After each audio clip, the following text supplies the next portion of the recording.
સુરતમાં મહિલા તબીબના બાળકનું અપહરણ કરવામાં આવ્યું છે, જેમાં પિતાએ જ બાળકનું અપહરણ કર્યું હોવાનો આક્ષેપ લાગ્યો છે।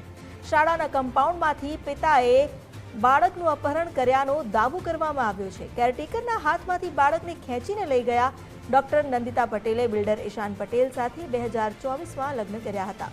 બંને વચ્ચે અણબનાવ થતા નંદિતા પિયરમાં આવીને રહેતા હતા। ઈશાન પટેલ સામે વેસુ પોલીસ મથકમાં ફરિયાદ પણ નોંધાવી હતી। મુંબઈમાં ક્રેડિટ કાર્ડથી શોપિંગ કર્યા બાદ પોલીસને માહિતી મળી। સુરત પોલીસની એક ટીમ મુંબઈ રવાના થઈ છે।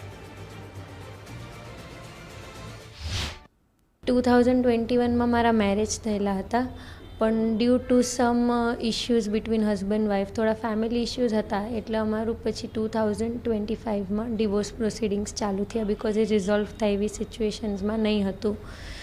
તો 2025 અને આજે 2026 થઈ। હવે એવું છે કે 6 દિવસ પહેલાં જીડી ગોયંકા જે સ્કૂલ છે એની બહારથી મારા હસબન્ડ ઈશાન પટેલ મારા 3.5 વર્ષના સનને, જેમનું નામ અથર્વ પટેલ છે, એમને અમારી કેરટેકરના હાથમાંથી જબરદસ્તીથી છીનવીને કેરટેકરને ધક્કો મારીને મારી મધરને ગમે એમ બોલીને લઈને ચાલ્યા ગયા કારમાં।